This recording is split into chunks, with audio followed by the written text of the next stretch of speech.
Jarama, which is the song what we sing when we gather together. There was a ballet in Spain called Jarama. A place that we all know so well. For it was there that we gave of our manhood, and so many of our brave comrades fell. And sitting in that office, there arrived messages from the front with the first casualty list. And Peter and I were looking at this and absolutely horrified at the extent of the losses that we... No, it wasn't just us. The Americans were heavily hit, the Germans, the French, but it held the line. It didn't break through. But then there was this problem. This information had to be got to England as quickly as possible.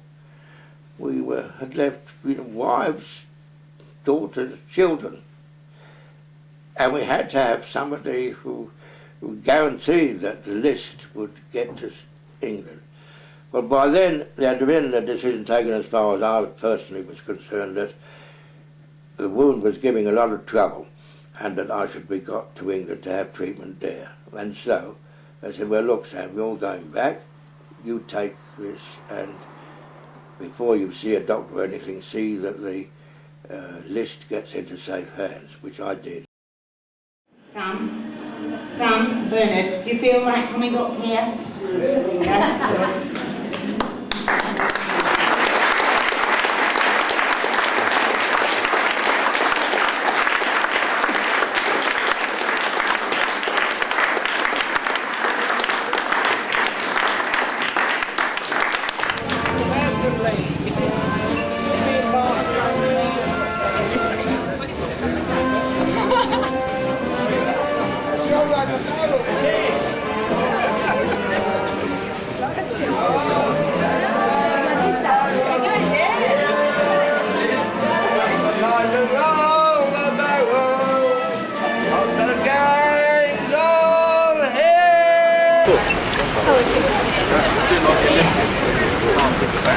Oh yeah, I where we're going.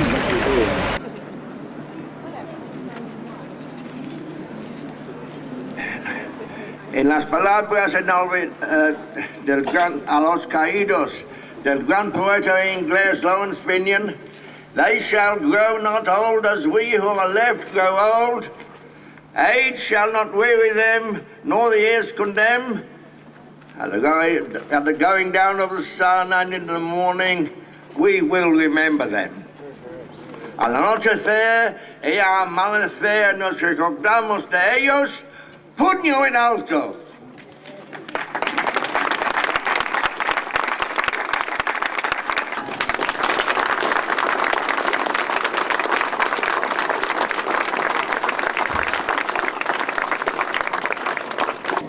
Mary, are you having a piece? A nice mixture of different. All right. I can answer something about sit down with me on here. Right. Tell them in England, if they ask, what brought us to these wars? To this plateau beneath the night's grave manifold of stars. It was not fraud, nor foolishness, glory, revenge, or pay. We came because our open eyes could see no other way. There was no other way to keep man's flickering truth alight. These stars will witness that our course burned briefer, not less bright. I certainly did, and particularly when I took over at the English language broadcasts from Radio Barcelona. In fact, whether I wanted it or took it up on what somebody else had said, I ended each one of my broadcasts with this phrase: save Spain, save peace, save Britain.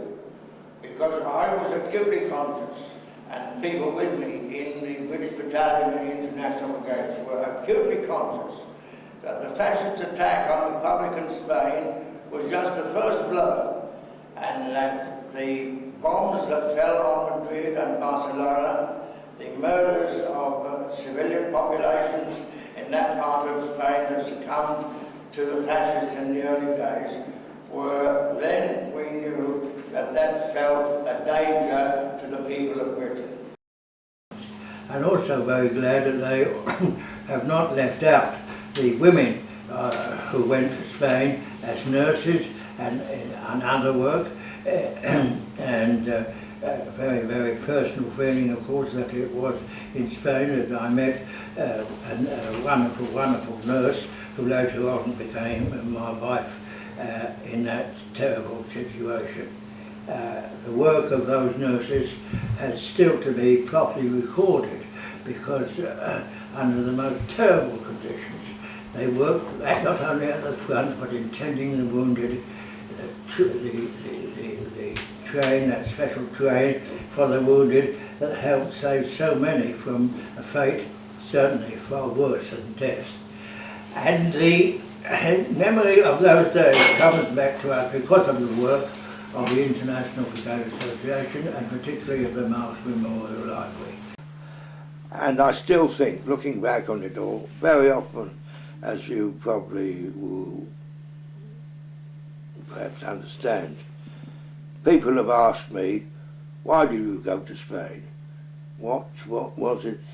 And all I can say is that, well, I, like so many other people, felt the threat of fascism, not only in the world, not only in Germany and Italy, but in our own streets, in our own university, in our own Gower Street.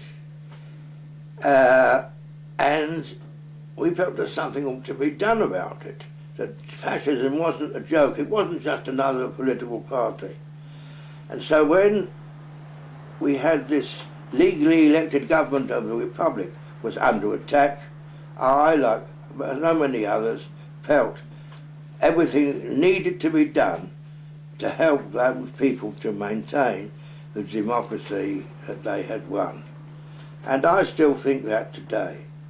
Not only do I think that, but I really believe that if the Spanish government had been allowed its right under international law to purchase those arms, we could have defeated Franco, even with German and Italian support that they had. Because if we had helped not to involve our own country or our own armies in a war, but to help those who, like us, went there, to help the Spanish people to defend their democracy, it would have been a warning to Hitler that he would not be allowed to get away with what he had been allowed to get away with till then. And that would have changed the map of the world, in my opinion. Well, some people will think that is a fantastic claim for me to make, but I really believe that.